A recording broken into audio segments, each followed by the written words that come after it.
Me out of business. We know how to filibuster. So let's try and get through some areas. You've touched on a lot, actually, of questions that that the parents had with regard to gun control, Eric, and the waiver, and also funding. But we have lots of questions on funding, and given your talk about sequestration, maybe it's silly to ask, but about questions for additional funding, and particularly in these areas, special education to fulfill the federal government's obligation to do that. Also, Common Core. I don't know whether there's any help expected to come from states on Common Core, and also technology. Those were the three areas, and I don't know if there's a single answer, no money to all, or whether treating them distinctly. Well, let me take a shot at this on IDEA. Obviously, we've had huge bipartisan fights for many years of which party could become the champion of IDEA and the families and the children that are covered by that program in their schools. And then all of a sudden, there's now a reversal.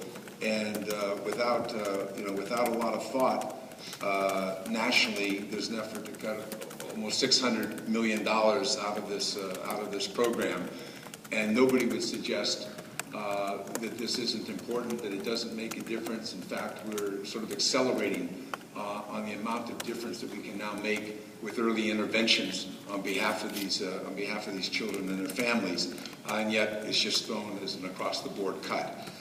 So that's very troublesome. Is there money in the future? It's just hard to see in this atmosphere right now how that happens. The question would be, I think, can we minimize sometime between now and September redesigning the sequestration or replacing it with a new budget proposal in some fashion before it runs its full course and really does this destructive work. I should have added preschool, since that's the president's priority. Does that go to the top of the list? Well, it certainly will be at the top of the list. He's made a major stand. You know, the research is just overwhelming and compelling about the benefits of high quality early childhood education and care. There's not much benefits to lousy early education, but there's really strong, lasting benefits on the early one, and especially if it can be coupled with parental involvement. Now you're really hitting the sweet spot in terms of success with children. He's going to fight for that. Is he going to get $10 billion? I don't think so. Is he going to get it through a tobacco tax? I don't think so. But I think he will have a fairly decent shot at the end of all these negotiations of getting it launched so the states can start to prepare and make the way. In many states in pretty good shape for that, but some states aren't, so that we can then make the most efficient use of the additional appropriations in the coming years. Eric, do you have any thoughts on funding as a first-termer watching all this happen in Washington? I do, and what concerns me beyond sequestration, because I know that the federal government, as I mentioned, we play an important role, but the state also plays a very critical role. And I was a big supporter of Prop 30. I know many of you probably were as well, instrumental in getting that passed to make sure that we had the funding for our schools. But when you combine sequestration with the sunset on Prop 30, and many people, and I think when I first heard about it, I thought Prop 30 would take us, well into the years for our children to have funding, but it's actually only 5 years.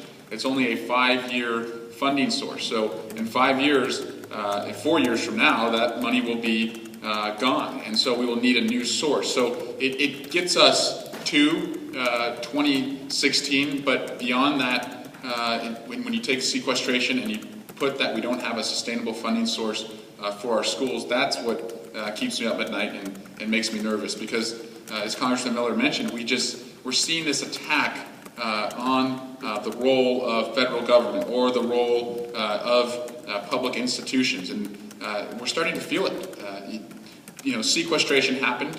And when it happened, the lights didn't go out in our schools, the airplanes still took off, but this is going to be a slow and painful death. It's not one that was going to happen just like that. We're already going to see on Monday airport waits are going to increase now because the air traffic controllers have finally implemented their furloughs. So the sequestration cuts are now starting to trickle down, and the school districts, they may not have felt it the day that sequestration happened, but they're going to start to feel it in the way that they budget for fiscal year 2013, 2014, and then pretty soon, as I said, we're going to hit 2016, and if we don't do something in our state to go beyond what Prop 30 funds, boy, that combination is going to put us in some real trouble.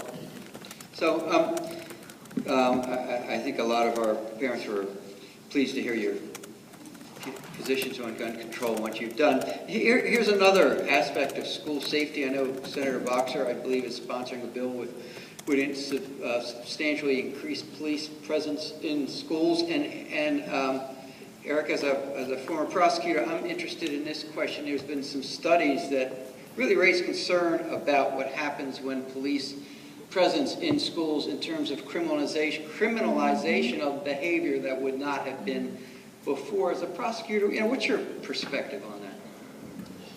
No parent wants to see their child go to a school that is a police state. To see armed police officers or armed guards walking around, I don't think that gives the safety that some people argue it would. In fact, we know from Columbine that there were armed guards on campus when that occurred. Police officers or armed individuals or armed teachers could not be in every classroom. And so I think this issue of safety is a much broader issue with respect to firearms and access to firearms, and what we can do to limit access while protecting the Second Amendment, allowing individuals to still hunt, shoot for sport, and protect their homes, but making sure that criminals and the mentally ill have almost zero access to firearms. I think that's where we start. Now, I do support, and I have supported through COPS funding, increasing police officers through the school resource officers, but I would rather have community-type policing around our schools rather than lockdown environments or kind of hired armed guards who are patrolling our schools. I hope we don't have to get to that point. I hope we can pass reasonable gun safety measures so that we're not putting our teachers through gun safety courses so that they all can carry firearms. I don't think as parents we want that in our classroom. Gun accidents also happen and kill many people as well, and I just would hate to see that happen. Just quickly, I agree a great deal with Eric here. In the hearings that we held in the Education Committee, we tried to expand the question of guns to school safety.